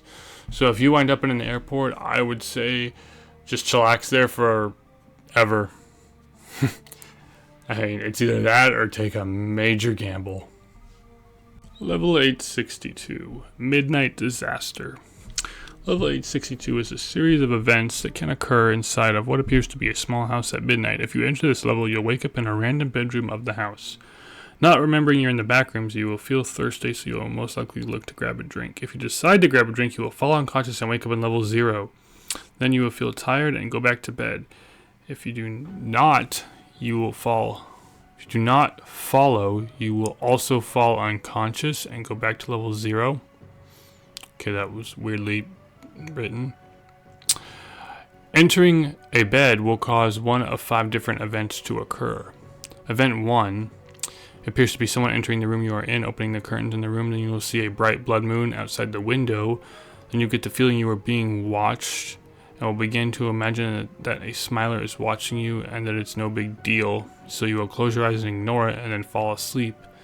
Then you will dream about the smiler watching you and wake up in level 33. Event 2. The second event appears when you fall asleep and dream about what you just did. You will wake up feeling dizzy. When you exit the room, white eyes will stare in front of you from the opposite side of the hallway. You will then fall unconscious and enter level 954. Event 3. Event 3 appears to be a pet dog entering the room and barking at something behind you. Turn around and find nothing. You will lean back into position and close your eyes and presumably fall asleep again, but the dog will begin barking again and wake your ass up and you'll want to hit it. When you look behind you this time, an old man will be sitting behind your bed in the opposite direction. You will walk up to the man. He will run after you until he manages to touch you. Upon interaction, you will be teleported to the hive. You don't want to go to the hive, man. Bad things happen there. Event 4. The fourth event appears to be you jumping out of your window to get something that fell out. Upon hitting the ground, you will be met with a deep growl or scream. You will then go towards the noise, because you're an idiot, to find a person in yellow staring directly at you. Then they will take you off at supersonic speeds and you will wind up in level 3 or level 6. The fifth event appears to be you getting out of the bed to grab a snack. Upon opening the fridge or cabinet, you will find some sticky ooze in it. Once you get into contact, you will begin hyperventilating and fall unconscious. You will then wake up in level 14, thinking you remember getting injured badly in World War I. So basically, this is just a level of bad dreams that teleport you places. Level 954, The Bunker. The Bunker is a seemingly destroyed and long bunker. This hallway has multiple rooms approximately 50 meters apart from each other. There are lights in each room, but they always flicker and in some cases turn off completely. This level is filled with supplies and weapons, almond water, stuff like that. We recommend you take almond water from another level though, and don't drink any almond water you find on this level. If you don't have a light source, you're in trouble because there's a ton of entities here. There's so many entities that it makes setting up an outpost here impossible. Some of the entities you will encounter would be dullers, facelings, hounds, skin stealers, smilers, scratchers, clumps, death moths, and insanities. They will all attempt to lure you into a room by imitating a voice, sound via hallucinations. Not a good place to be.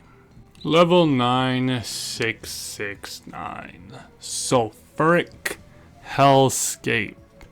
Level 9669 resembles a volcano made of molten rock with multiple pools of lava. 9669 is mostly slanted, like it is located on a giant mountain.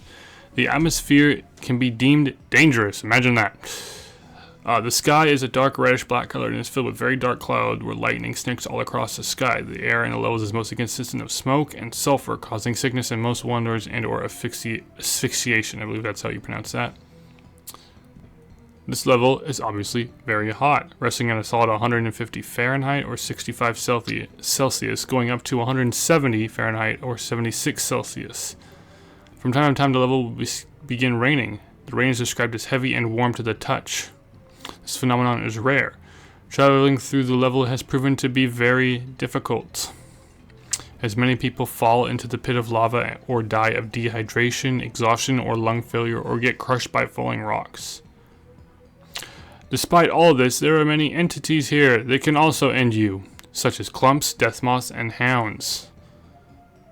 Other than these entities, 9669 has exclusive entities that live within the lava pools. These are called moltens. These entities resemble creatures constructed of molten rock and lava that emerge and live in lava. These entities can take any form they wish, mostly as giant hands when inside of lava. Some others appear to look like large, unearthly fish that swim in the lava. These entities are very hostile towards humans as well as other entities. There are no colonies or outposts here. Imagine that. Yeah, one interpretation of hell of many in the back rooms. Alright, that was the extremely dangerous level. We have 2 more tiers from here on out. Almost certain death is the name of this tier. Because if you wind up in one of these levels, you better have written your will beforehand. Level 82, Corrupting Heat. Level 82 appears to be a void and has been described as spectrum of gray fused with gradients of darkness, whatever that means. A black archipelago can be seen drifting throughout the black expanse and is believed to be the only landform in this level. The island you will spawn on in level 82 is the island you'll be stuck on until you discover an escape, and since the gravity is so strong, you won't be able to escape, is basically what this is saying. If you're lucky, your spawn place will be one of the larger islands where you'll find an exit easily, but if you find you're on a smaller island, reaching an exit will be more difficult. 3 black spheres are said to float in the sky on this level, resembling a cluster of glowing stars. The heat produced by these stars will gradually warm the level to the melting point of iron, around 5,000 degrees, over the course of 3 days. But you'll most likely die long before it reaches that point, so don't worry about it, man. There are floating islands of level 82 known as false heavens. They appear to be completely covered in ancient pyramids and labyrinthian temples made of black stone. There are currently 6 islands that have been documented by travelers who managed to escape this level somehow, with a 7th island which has only been mentioned and never explored. Now, it gets worse.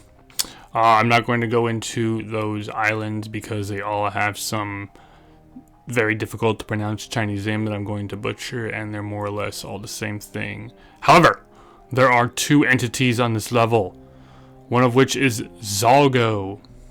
This is Zalgo. Zalgo is an 8-4 humanoid monster that tricks wanderers into believing they must listen to it to find an exit from level 84. Zalgo will constantly advise wanderers to perform the following tasks: jumping off an island, digging to the ground to find rocks, scream at the sky for more than 3 minutes, and it also tells travelers that dying on this level will simply take you to level 10. If you ignore or fail to comply with Zalgo's request, it will begin to taunt you and challenge you to a brawl. If you win the brawl, you'll be sent to level 83, but if you lose, you die. Today, only 2 wanderers have managed to defeat this guy, and none have been able to befriend or negotiate with it. It is said that Zalgo devours the corpses of those it defeats and those who have expired due to the immense heat. Zalgo does not seem affected by this heat, and in fact seems to revel in watching others succumb to the smoldering sun. I got Ron with me, so I think it'll be alright. And the second entity on this level is the Black Sun that I spoke of earlier, that raises the heat of this hellscape to insane amounts. And essentially this level is just another interpretation of hell. I don't know which one I'd rather be stuck in. Level 358, Liminal Alleyway. Level 358 appears to be a long, twisting, and possibly infinite alleyway. This level will cause feeling of fear and nostalgia in every wanderer which enters this level. Houses that are empty should be avoided at all costs because houses with furniture have anomalous properties. Different rooms have different properties. The kitchens usually contain different food and bottles with almond water in them. However, it is advised to not take any of these because the fridge will change its temperature to negative 30°C, so the wanderer will immediately die of hypothermia. Ovens are not safe because if someone interacts with it, the house will start to burn. House will reset after an hour of burning, however, the nearest houses won't burn. The bathrooms are a trap. If you close the door in the bathrooms, everything will be blocked, the room will start to fill with water, you will die of drowning. The bedrooms are safe, but don't sleep or you'll wind up in the really shitty level exclamation point. The living rooms contain a big amount of mold, so they cannot be explored without a gas mask. The balconies, which isn't even a room, are very dangerous because as the wanderer steps onto them, they will fall and most likely die from the fall. There are several entities here, such as hounds, dullars, skin stealers, facelings, and partygoers. The Hive. The infamous level of the Backrooms where many entities are bred. If you wind up here, you may notice lots of tentacles coming from the walls and the ground, several eggs, and it is difficult to breathe, assumably from the lack of oxygen that is here. You may also notice several entities being hatched. Needless to say, this level is an entity infestation, and there is one particular entity that supposedly makes this the most dangerous level of the Backrooms. That entity is the High Queen. There is no information currently available on the High Queen, as only one wanderer has made it here and lived to tell us about it. Level exclamation point. Run for your life. The one I've been telling you you don't want to end up on. Yeah. Upon entry, one will immediately notice a loud alarm sound with no apparent source. A few seconds later, after entering this level, one will notice a horde of entities, including hounds, skin stealers, and facelings, and more, heading directly for you. The objective, quote unquote, is to escape as fast as possible before it's too late. You must run non-stop, avoiding various obstacles along the way, such as beds, chairs, and sometimes even entities like clumps. Along the hallway, there may be various items to keep one running, such as energy bars and bottles of almond water. So I guess you'd grab them while you're running, kind of like the guys doing a marathon. The entities will adapt to one's capacity of running to the point of giving difficulty even to the ones experienced with running. That's not good. If you do manage to outrun the entities, you will wind up on some random level. You don't want to go here, man. Level double exclamation point is a sub-level of the previous level exclamation point. It is a long red hallway consisting of red lights and alarms, doors, albeit the doors are typically restricted. It is unknown how long the distance of level exclamation point is. At the very moment you enter this level, you will notice that your mental stability will start to decrease. You're probably pissed that you're in another one of these levels. This means you're losing sanity. Don't be afraid, as you can increase your mental stability with almond water or energy bars. After one starts to gradually lose their sanity, they will notice a large horde of entities, which typically consists of death moths, hounds, and rabbits, and other unknown entities that are thought to be exclusive to this level will start chasing you at incredible speeds. But do not worry, it is possible to outrun these entities. Every couple of miles into this level, there are sections of the hallway called blue hallways, which contain almond water, energy drinks, energy bars, and a strange calculator. There are so mentioned blue hallways consist of blue lights. Unlike the rest of the level, it has little to no entities. Thus, it is a feasible way to establish a colony or outpost. I don't know why you would want to, but yeah, you can. As nearly every other level, escaping is not impossible. It is very difficult, though. There are tons of environmental hazards of this level, which take place in here. Materials such as venomous carpet fluid and small puddles of liquid paint on the floor. Never run through this level without your shoes on. If you touch the liquid paint puddles, you will slowly meet a fate worse than death. We discussed this. There are a couple water fountains across this level, although the water contains some kind of plague. So it's advisable not to drink the water, although if you have unfortunately drunk the water, try to find an outpost of the blue hallways and obtain some almond water. There is a horde of unknown entities in this level, which includes the following: the mother of all fear, an entity which traits have been changed on this level. In level exclamation point, this entity chases one faster as their sanity begins to decrease, eventually making voices appear in their head, which will tell them to follow her. And this entity will also follow one everywhere when their sanity is gone. Liquid slimes, a gooey-like entity which is typically made of different liquids in the backroom, such as carpet water, tar, etc. In level exclamation point, the liquid slimes are typically made of liquid pain. Common entities include rabbits, death moths, and hounds. Your sanity will decrease so quick in here, you'll become one of them. Don't be afraid. Your fate will be decided. You will be happy. It goes on like this. There's an outpost here, though. Holy shit. There's an outpost of an unknown group, although it is often said they are based in another reality, consisting of 30 members, moderately guarded, open to train certain resources, will aid wanderers passing through, but will not let them join. So, I think I'd be alright if I came to one of these exclamation point levels, because I just outrun Ron, because, you know, he's got about 150 pounds on me, so I think I'd be a little bit faster. Alright, almost certain death tier complete. There's been a lot of bad levels, there's been a lot of scary entities, but the final level has the worst stuff of all. Crawl into a corner and cry is the best advice I can give you if you wind up in one of these god-forsaken levels. Let's begin. Level 900, Lunar Hills. This level has a lot of hills with a black grass field covering the entire level, hence the name Lunar Hills. There is a shack on this level, built from a seemingly indestructible material that contains a scroll inside. The scroll is seemingly always open and standing. If you close it and lie it down, it will just reopen. The kicker of this level is that there is nothing here. No entities, no supplies, no outposts, absolutely nothing. There is an event that takes place. If you're able to translate the scroll, collect the 8 stones, and place them in a certain spot during the event, you can make it out. Otherwise, your only choice is to die of old age. Dying of old age is your only option here. You cannot take your own life. The English translation of the scroll goes as follows.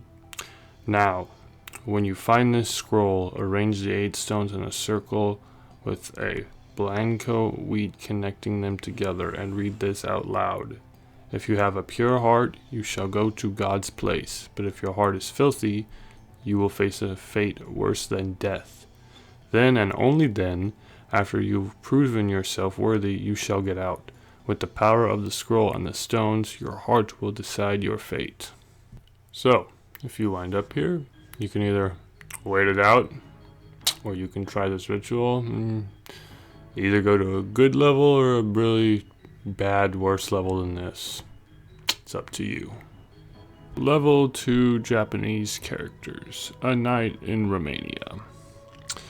This level is enigmatic and similar to areas in Romania, but with liminal and anomalous alterations.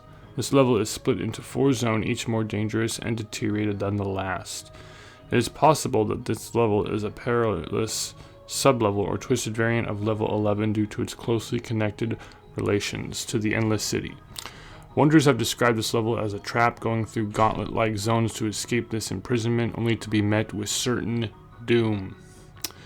The first level is the city, which is seen in the photo there. This is most likely the safest level. There's several supplies, including meat, almond water, and regular water. However, tornadoes and acid rain, as well as collapsing buildings, are frequent. It would appear the whole level is slowly deteriorating. Zone 2 resembles a Romanian forest with a bright red sky and reddish buildings in the distance. Little is known about this zone since trees block off most parts of the levels. Lakes, rivers, and ponds are also composed of liquid paint instead of water. The grass is also surprisingly moist, making some people conclude the grass may be drenched in liquid paint. The buildings beyond the forest are composed of abstract walls with bright colored walls and plain white floors. This zone is supposedly safe as long as wanderers don't venture into the buildings. The buildings are infested with the corrupted ones. These entities are bound to the facility for unknown reasons and cannot exit the building. This zone was discovered soon after the discovery of the level by Meg operatives. Zone 3, the Woodland. Zone 3 is a forest similar to Zone 2, but a twisted replica of some forest in Romania. The zone has identical properties to Zone 1, such as being shrouded in eternal night, passing out, and waking up at the beginning if you venture too far. This level is dangerous because of constant tornadoes, acid rain, smilers, ghosts, and frowners. There have also been documentation of sudden, complete darkness, similar to level 6. When this phenomenon occurs, there would be an influx of smilers killing many wanderers. Last but not least, we have Zone 4. Zone 4 is the most dangerous zone. This level is a sewer with all the water replaced by acid. The walls are made of hard concrete. At times the ceiling can collapse. The acid may also rise and flood the halls, disintegrating any on sight. This level has many entities including smilers, facelings, hounds, void beings, and partygoers. For years it was thought that Zone 3 was the end of this level until Zone 4 was discovered. There is no exit to Zone 4. You get here, you're done. So basically, if you wind up on the level A Night in Romania, the farther you go trying to get out, it will either send you back to where you started, or you will go to somewhere worse, eventually ending up in a place you cannot escape from. The only escape is death. Not a good place to be. Level 65536, the corrupted instability. This level is also broken up into zones. Section 1, the infinite parking lot. Section 1 is a section most people will encounter when entering this level. This section appears to be an infinite parking lot devoid of any cars. Due to the extremely glitchy and unstable nature of Section 1, not much of this has been mapped or explored. Further venture into this section, the more darker and unstable it will get until you are in complete darkness. If you attempt to venture deeper, you might transition into level 6. Liquid pain can be seen dripping from the ceiling as well as puddles of it on the ground. Cashew water and liquid pain are hidden in almond water bottles, tricking wanderers into drinking them. I haven't got into cashew water, but basically it's the trick version of almond water and it does really bad stuff to you like liquid pain. This section is highly infested with entities, the more common ones being hounds, skin stealers, insanities, smilers, and facelings. Section 2, Cubicle Hell. Section 2 appears to be an infinite office room consisting of small office cubicles. The office room is devoid of any windows. All of the cubicles consist of the same thing, which are a few sheets of paper, notebooks, and an old-fashioned computer. The computers in the cubicles will sometimes initiate the blue screen of death event. This event will occur once the computer gets the blue screen of death. Should the event begin, the entire section will turn blue with modern Windows error security sense every 10 seconds or so, and the section will shake extensively, like some sort of earthquake is happening. In addition, the entities will start to actively hunt you down. The duration of this event depends on how long the computer is on the blue screen of death. Leading to varying results, the MEG has concluded that the average duration of the BSOD is 1 minute and 35 seconds, the longest being 10 minutes. If you manage to survive this event, the section will stabilize and go back to normal. If you die, you will be sent to Section 4. The only entities on this level are insanities, facelings, and hounds. Section 3. You can run, but you can't hide. Section 3 is by far the most dangerous section discovered to date of this level, as the section is infested with hostile entities. The section at first appears to be an abandoned, rotting mall with small fluorescent lights every couple meters or so. Upon entering this section, it will appear to be devoid of any entities. A couple of swiftness potions will appear in front of you. These swiftness potions, if consumed, will double your average running speed. The effects will wear off just after 1.5 hours. Along with that, one's sanity will slowly start to drain. However, after 5 minutes, a large horde of entities will spawn without warning and start chasing you.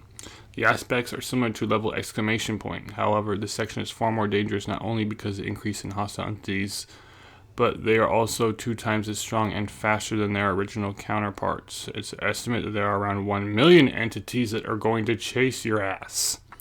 Furthermore, this section is a lot longer. However, it is unknown how long this section exactly is. Estimates vary, but mainly from 15 to even 100 kilometers. Therefore, one should run non-stop as there are no rest stops or hiding spots along the way. Section 4, Glitchy Demise. This section is the final and most unstable section of the main 4 sections. Section 4 appears to be a series of randomly generated rooms and halls similar to level 0, except more claustrophobic and completely black. On the section of these walls are texts that say Section 4 does not exist. This may indicate that Section 4 used to be different from what it currently is. However, there is no trace of what Section 4 could have possibly looked like because it has been corrupted by the void. The only entities that inhabit this section are glitchlings. It is speculated that they are the cause of this glitchy and highly unstable nature. This is a glitchling. Glitchlings are the result of highly unstable levels becoming completely glitched and its collision with the void, causing these creatures to rise. Glitchlings are tall, glitched beings that lurk near instabilities in the backrooms or any other reality. They have been known to cause massive amounts of chaos on various levels, including the extinction of various other entities. They come in many shapes and sizes, but they are all nearly identical. They also have a hive that is used to stabilize, known as the Glitch Fest, that is the source of all glitchlings in the backroom. Glitchlings are hostile by default. They attack anything that moves and will stop at nothing until their prey is either glitched, dead, or banished to the void. There are also 3 unconfirmed sections of this level. I don't know how they're unconfirmed when there's a photograph right there. But anyways, this one is called the Integer Hub. Section of 5 appears to be a series of infinite hotel halls with brown doors on each side every couple of meters or so. The walls are broken with wood planks and white outlines. This section acts somewhat like a hub of all integer limits, as going through the doors within the level will take you to various levels in the backrooms. It's unknown if there are any entities in Section 5 at all. Some conflicting sources say that they have seen insanities and facelings, while others say Section 5 is completely devoid. Section 6, Glitched Suburbs. Section 6 appears to be an endless suburban neighborhood that looks akin to Level 9, except it's very glitched and corrupted. The houses in this section are heavily affected by the glitching and unstable nature of this section, causing them to have anomalous properties. There are several houses that are furnished. Any electronics that are present in these houses will appear to display the blue screen of death that we talked about earlier, regarding them, rendering them useless. While there are not the blue screen of death in this section is the same as the previous one, as in it summons entities to hunt you down, is unknown. Also, any almond water brought here will turn into substance that has never been seen before, which is dubbed liquid corruption. The liquid acts pretty much the opposite of almond water. Unlike cashew water, which is considered to be the opposite of almond water, liquid corruption symptoms are a lot more severe. The following symptoms are: within an hour, headaches, stomach aches, migraines; 3 hours, severe headaches, vomits, severe migraines, painful stomach aches; 7 hours, hallucinations, vomit, diarrhea, schizophrenia; 18 hours, severe schizophrenia, vomiting blood, skin peeling, chronic diarrhea; and 24 hours will kill your ass. There are also glitchlings here. This place really sucks. The final section is Section 7, Corrupted Seas. This one has been discovered so recently that they have not done much research of it. However, it is highly infested with pretty much any entity that wants to kill you. So if you wind up here, I advise you to crawl into a corner and cry. Level 9222337203685477580. An endless ending. Whew. Although most would say the Backrooms is infinite, those that know of this level would disagree. Those who have managed to make it to this level have not been able to go higher for years, and some say even for millennia. Not only is this level one of the most dangerous levels in the Backrooms, it is one of the hardest to enter. The only way one can properly describe the surroundings is it is a simple, cold, brutalist staircase about 29 steps tall that leads you upwards into an end. The color of the end is not humanly describable. The most one can compare it to is black or white. It is a void without any color, so empty that looking directly at it for too long can make one begin to cry, and then crawl into a corner. Nobody knows if there is anything after this, or at least there is no way to get there. If so, the space continues for at least billions of miles in all directions. The existence of this level, along with the rest of the Backrooms, has been cited as support for the theory that the Backrooms are either a simulation or a computer system of some kind. The only entities that have been seen on this level are insanities. It is presumed that these insanities are wanderers who went mad climbing that staircase. Dark Metro. The Dark Metro is dangerous. Under no circumstances should you access this level. Please stay away from the Dark Metro if you want to live. The Dark Metro is the dark, twisted version of the Metro. The level is seemingly liminal. A liminal metro station that is barely visible. Research suggests that 98% of all light becomes non-existent, similar to the complete darkness of level 6 and the Japanese level we talked about earlier. The only known photo of the dark metro station does not follow Euclidean geometry. Linear space in this level is distorted, which means that it is possible to go in a straight line and get to where you started. Therefore, it is impossible to measure how long the level truly is. People should be warned that the longer they stay, the more their sanity decreases. Temperatures vary significantly in the dark metro, records of 5 degrees Celsius and scorching temperatures of 60 degrees Celsius. Wanderers' hunger rate also seems to be increased. If any wanderer stays more than 4 hours without rationing, they will die of starvation. However, if a wanderer has enough rationing to stay alive, they will slowly be driven insane, then instantly combust after precisely 66 hours. Almond water does not have its usual rejuvenating effects when used on this level. Instead, it will have acidic properties that melt the wanderer's mouth upon contact. God, that sounds terrible. Wanderers can also hear scratches in the distance, but no wanderer has successfully tracked its origin. Why would you want to? It is rumored that the Dark Metro has an ending point that if one enters, they will have a 50% chance of entering the void or back to reality. However, there is no proof of this rumor. Once every 2 days, an empty, rusted train would arrive. It is fully operational despite being so broken and seemingly having no one operating it, unlike the Metro, which takes wanderers to helpful levels. The Dark Metro will take wanderers to the perilous levels sublayers. Wow, there's more to this place. The Dark Metro contains a variety of sublayers, each being a different version of the same station with varying safety levels. There is a total of 5 discovered sublayers.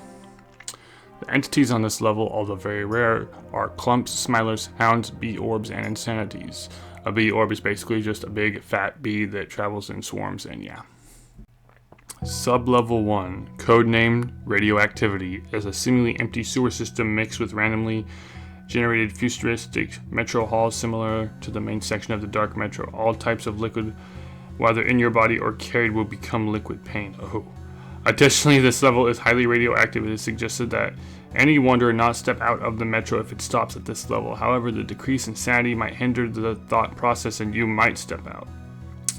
Much of this layer is still unknown. There is a 23% chance the Dark Metro will stop at this level. Sublayer 2, codenamed Tenebros, is an old abandoned metro station under extreme conditions. The collapse of the ceiling and the wall is common. The sewage system is outdated and has overflown some of the hallways. Gross. The level follows Euclidean geometry and is not prone to shifts and changes. However, it seems to be continually shrinking and deteriorating. It is estimated that the sublayer will collapse and become a part of the void in about 10 years. Smilers, Insanities, and Hounds have overrun the station. Despite this, it is suggested that wanderers enter this sublayer due to its exits to other levels. The Dark Metro is commonly arrives at this sublayer and currently has a 46% chance of reaching this. Submerging yourself in an overflowed hall has a 20% chance of sending you to the regular metro. Sublayer 3, codenamed Liminality, is a seemingly infinite complex of randomly generated dimly lit metro station hallways. Wanderers can encounter ticket purchasing zones, unpaid zones, and paid zones at intersecting hallways that connect these areas. However, there has been no documentation of a wanderer encountering the central metro platform. It is theorized that the metro platform of Sublayer 3 is in the entirety of Sublayer 5. Vending machines, turnstiles, escalators, and elevators exist on this sublayer. However, these machines are prone to malfunction and may be very dangerous to operate. The sublayer does not follow Euclidean geometry and is prone to hazardous shifts. It is unknown what is so dangerous in the sublayer, but 90% of all wanderers who have entered this have gone missing. No entities have been documented in this sublayer. The sublayer is entered at random by no clipping while in the Dark Metro. Sublayer 4, codenamed Alpha, is a complex of unnaturally long trains that's fully operable. The entire sublayer is submerged underwater, yet oxygen in the interior never seems to run out. Each train has an estimated 100 train cards. There is food and other rationing in unique train cars, and all things seem to repair and resupply. Mysteriously similar to level 5. The Dark Metro has a 30% chance of arriving here. When the Dark Metro does, wanderers will pass out and wake up here. Wanderers have reported other wanderers missing in this level, and some scarred bodies have been rumored to be found. It is unknown if an entity resides in the train or it is a hallucination of the wanderers, or possibly a combination of both. The only way to exit this sublayer is to reach the head of the train. Upon entering the cockpit, one would faint and wind up back in the Dark Metro. Sublayer 5, codenamed Futurism, is the Dark Metro's safest and most stable level. Although it is devoid of entities and is safe and secure, it is far from being an ideal habitat. Sublayer 5 is an infinite, lifeless, futuristic metro station buried of entities and rationing. Routine exists to the other metro hallways do not exist. Thus, a wanderer can only traverse the endless metro platforms. Every time the Dark Metro train arrives at this layer, the chances of the Dark Metro coming again decrease. While when first discovered, this sublayer felt like a paradise, it has become increasingly evident that the sublayer is becoming harder to exit every time a wanderer arrives. Currently, there is a 1% chance of the Dark Metro reaching sublayer 5, and it is suggested that wanderers do not step outside the Dark Metro. Many wanderers have been lured to the sublayer due to its seemingly secure nature, but almost all have died out of starvation. So the Dark Metro is your subway system from hell, in short. Level 666, the hallway to hell. Level 666, otherwise known as the hallway to hell, is a system of hallways constructed out of Japanese torii gates extending in an unspecified length. Its physical appearance is indistinguishable from that of the Fushimi Inari Shrine, though accompanied by site anomalies and bewildering geometry. Its properties, such as its complex configuration in addition to its hazardous nature, result in its intended purpose to be annulled. Nonetheless, there might be a chance level 666 was deliberate as a tourist attraction. However, due to its aforementioned characteristics, it is too unjustifiable to be that. The outdoors. The outdoors is an infamous yet mystifying area of level 666. It is impossible to enter due to the prison-like architecture of the hallway. In addition to the impossibly hard rock, it has been described as a forest without a horizon, possibly referring to its seemingly infinite size. It surrounds a monumental mountain with a scale large enough to trigger paranoia and fear. It stays visible and appears to be in the same position anywhere in the hallway, no matter where one is located. Level 666 follows a 24-hour day-to-night cycle in which the sun rises and sets in a random location instead of east to west, as it does in the front rooms. The day-to-night cycle does not affect the risk of entities. Both are equally as dangerous during day and night. The hazards.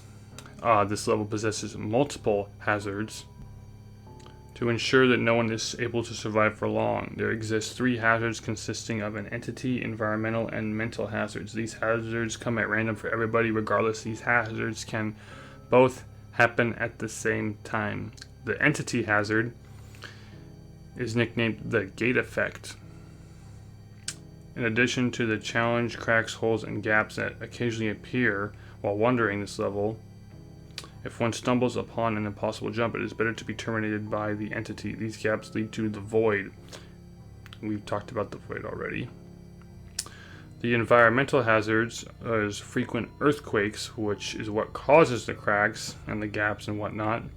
The earthquakes can range from a 7 to 12 magnitude. These earthquakes can happen at random, although they usually occur 30 minutes after one has entered the level. The mental hazard takes advantage of one's phobias and mental illness, mainly PTSD, by making one experience visual and auditory hallucinations of traumatic experiences of dead loved ones, great fears and regrets. Almond water and super almond water is proven useless in 666, as the effects of it would not matter compared to the sudden sanity loss. Given enough time, wanderers will turn into an insanity due to the significant drop of one's sanity. A true entrance to hell.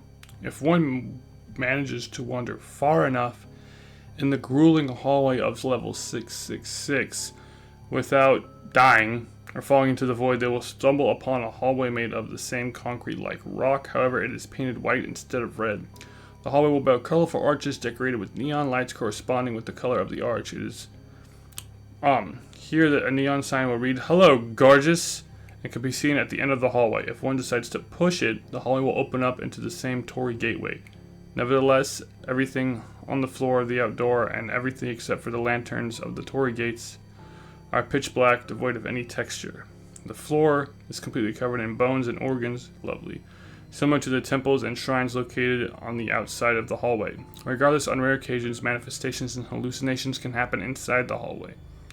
In the end, there is a wooden door opening. It will lead one to a typical Japanese hallway again, this time with a welcome mat reading, "Welcome to Hell. We hope you have a happy stay here." The sky is blood red and flickers every 10 seconds, and the trees had lost all of their leaves. Some parts of the hallway are completely gone, forcing wanderers to jump over them. At this point, there is no turning back. You have to keep going. The Forest. Underneath the rocky and hazardous surface of level 666 hallways, there exists a forest. Located outside of reality itself, the trees in the forest possess thin and eerie trunks. The trees are devoid of leaves and roots that appear to go on and on forever without an end. The forest itself is devoid of any color nor physics, as one can easily go through the walls and swim through the air in the forest. Gravity does not exist, and it is unknown how the trees have an ability to stay stable. It is assumed the forest acts as a barrier which separates heaven and hell. There exist reports of shadowy figures inside the forest, however they are not confirmed to be true. It is theorized that the forest is a location where powerful entities, mainly Class 7 entities in the Backrooms, meet each other. It's like a meeting of the people who run the world. The forest seems to prove the fact that the Backrooms is a purgatory of some sort, the final place where one goes through a process in which one is cleansed. Alright, ladies and germs, we've seen a lot of bad stuff here in the Backrooms, especially on this final level. But I do believe this level is the worst. This level is called Level Pain. As you can see, there are 5 files there. The first one reads, "This world was blanketed and its place. Some creatures created an anticlimactic ow. The level of creativity that went into this place was simply amazing. Not even a detailed description of a sky, piercing scream of agony, but a sad, pathetic little ow. Even sadder still, this level was erased and tossed into the abyss. Resurrection is not what it seems. It comes at a price." Savage remnants of the original Level Pain. Level Pain was described as a dangerous and harmful space consisting of an anomalous island surrounded by liquid pain. The space consisted of a cave, beach, and mountain. There was a colony here consisting of 2 beings called the Nightmare Solvers. There are rumors insisting that at least one of these individuals was immortal. Immortality is not what it seems. It comes at a price. It is not known what became of the other Nightmare Solver. There were non-hostile entities such as facelings, composers, glacier worms that inhabited the space.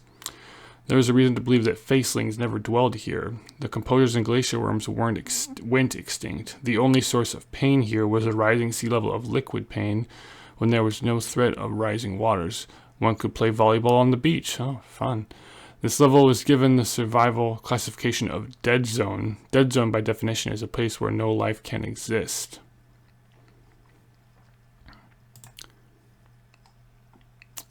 File 3. Level Pain is one of many anomalous levels you might traverse on your journey through the Backrooms. Level 3 is a spatial anomaly consisting of an island surrounded by a sea of the following liquids at any time: boiling water, boiling rose water. It is very potent and deadly if you inhale the vapors. Cashew water can be absorbed into the skin instantly.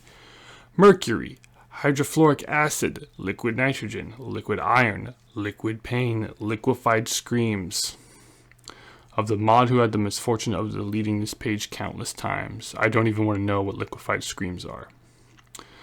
Liquid Pain's island is the size of Greenland, which is 83,000, which is that big. I don't feel like reading the number, and consisted of a few lakes, creeks, and brooks of botulinum toxin or blood, an infinite cave system, a beach, and a jungle, and a mountain. The locations in Level Pain.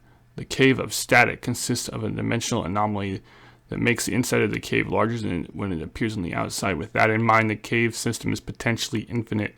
The temperature inside the cave can be from 55 Fahrenheit to 3K Fahrenheit. It's fucking hot. The space is moist and stinks of rotting eggs and burnt flesh. It is worth noting that this cave system's excessive heat is the byproduct of the space emitting sporadic pulses of energy. There's a 60% chance you could die of electrocution while traversing this cave. There also lurks an aggressive species of flesh-eating spiders that will gladly pick at your flesh if you stand in one place for too long. The only reason why anyone would attempt to search this level is to find the so-called crystallized pain. The crystallized pain here gives off an intense aura which kills 75% of the explorers who enter this cave. Crystallized pain is a valuable substance, so it is worth the risk. There is also the Scorched Earth Beach. This is an anomaly resulting in the beach appearing as it has two options: a beach under clear skies consisting of less palm trees, black sand, and playful waves. Temperature here is around 50 to 75. Option 2, the beach is under hell's atmosphere containing charred bodies, black ash, molten lava, and temperatures of 100 Fahrenheit to 832 Fahrenheit. Screams in agony and choke on ambers. Deep in the jungles. Somewhere deep in the jungles lurks an entity of unspeakable eldritch horror, or so the disembodied screams and cries of help would suggest. There is not a lot known about this area. The inside of the jungle appears to be perpetually shrouded in darkness. Standing outside this region borders result in the following behaviors experienced. 45% of all explorers will have this insatiable urge to go into the jungle. They do not come back. 10% of explorers will faint at the sight of the jungle. That would be me. 20% of explorers will experience an instant freeze response to this jungle. 25% of all explorers will see the jungle and run in the other direction.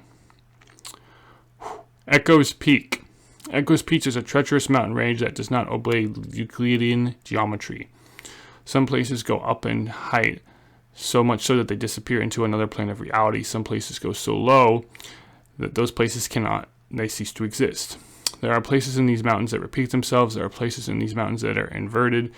The temperature of these mountains is from 10 Fahrenheit to 42 Fahrenheit. Time does not exist here. There are rumors and whispers that if you reach the highest peak of the mountains, you will enter the front rooms or become immortal.